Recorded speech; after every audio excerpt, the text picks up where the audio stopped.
into that controversial Section 134, because on this program, I've had to speak with a former NBA president, Olisa Agbakoba, who 2 or 3 months ago raised this matter and said it's going to be a problem and it's likely to cause a lot of chaos in our election because, according to him, it's not clearly stated whether or not FCT, as the Constitution, captured it. But let me ask you, what he said, part of what he said, and part of what the opposition has said is that when you tell people to go to court, it then means something, that you steal something from them and you are asking them to go through a process in which you are predetermined or you have your way around that process. So just hang on. That is one of the interpretations of go to court coming from your camp. Just hang on a minute. If I don't say go to court, what will I say? It's a rhetorical question I'm asking you. If I don't say go to court, what would I say as a winner? But does it also mean that will I say come, let's fight? Does it mean that you predetermine the process? No, not predetermined. I'm only asking you a rhetorical question that answers your question. If I don't say go to court, what it means, if I don't actually use that word, that sentence, is that avail yourself of the procedure of the machinery for addressing your grievance as provided for by law. That is what it means. I'm only saying it in specific terms, go to court. If I don't say go to court, the next thing I will say is that, come, let's fight. So why are they using such phrases or such sentences in a derogatory manner? It is what is provided for by law. And people have actually retrieved their mandates by going to court. It is only when it does not favor you. And that is what the Labour Party is doing. And that is why I had to petition them to the DSS. There's a build-up to something that they are doing. There's a build-up. The build-up they are doing is to rile the people up, pump them up, and then turn them against the judiciary, that if your judgment does not go in a particular way, and that is why he has come here yesterday, he came here yesterday to say the Constitution comes interpreted. What does that mean? He's telling the judiciary that this thing, I have interpreted it, the people of Nigeria have interpreted it, and if you say anything different, they will come after you. So what? No, I need to make this point. Yeah. I need to make this point. That is where they're going.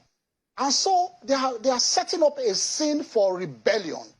And they are setting up a scene to blackmail the judiciary. And that is why if you go online now, I have alerted the DSS that they have camped some boys in one popular hotel in Abuja. And I will give that information to the DSS, where they have told them every morning to be pumping out, online messages to rile up the citizens, cause fear, and all of that. And so what they want to do is to say once the judiciary now goes another way, then the judiciary must have sold out. So that's why they are threatening the judges. Now, they have gone up to that point. I want to make this point. Nigerians must know that the Labour Party online touts now are threatening judges, threatening their families, exposing them. Go online and see what is happening. And so there is a situation where they want to create fear in this country. They try, you know that during the elections, they tried to threaten people to support them. They failed. During the announcement, they tried to threaten INEC. So everything about them is threats. To threaten INEC to support them, they failed. Now they want to move to the judiciary. It is enough is enough. Shehu, we are ready. Let me tell you this.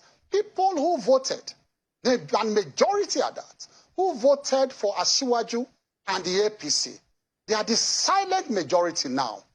And so if they think they want to push this country towards NSAS, where it was citizens, NSAS was a situation where citizens were dissatisfied with a policy of government, an institution of government called NSAS. That was totally different. But they think they can rile up and citizens towards a situation of SARS again, but NSAS. But this time they should realize that this is not activities, it's pure politics. And if you want to do that now, it will not be citizens against government, it will be citizens, voters against voters. People who voted for the ruling party. You imagine that the mandate of your candidate and for your party, is it popular?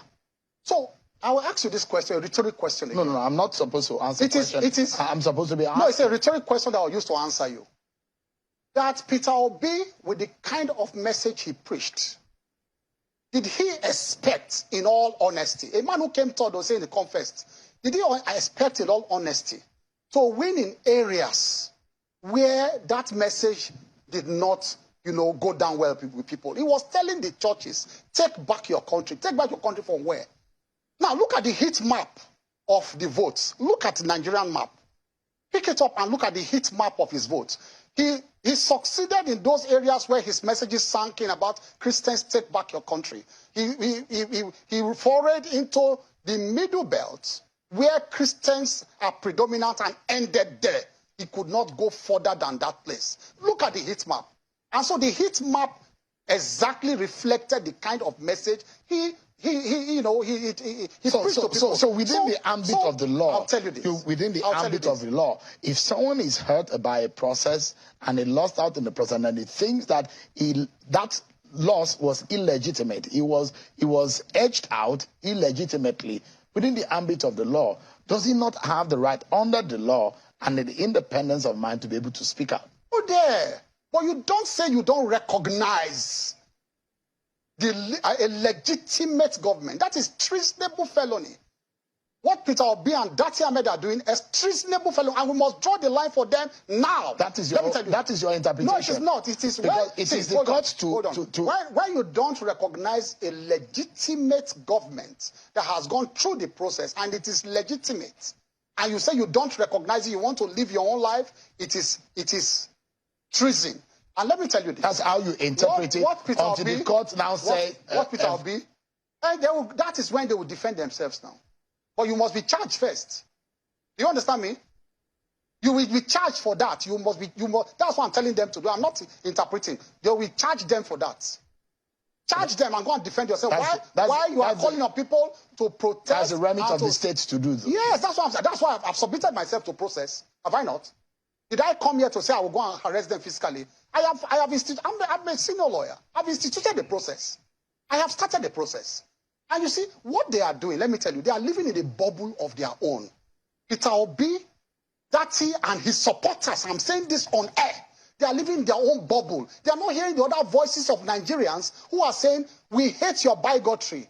We are not buying your message of Christian votes. We are not buying your tribalism. They are not hearing those voices. There are voices in this country. Say, oh, no, hold on. There are voices in this country saying we don't like those messages. But they are not hearing those voices. They are living in a bubble of their own. And they will hear those voices very soon if they continue with this nonsense they are doing. Right. As from now on, it's going to be propaganda against propaganda. Word for word, we will meet them everywhere because Asiwaju has a mandate he will defend. And we're prepared to defend that mandate. And you politicians are not afraid of burning this country with the manner in which you have described it? Let me tell you this. Let me tell you why.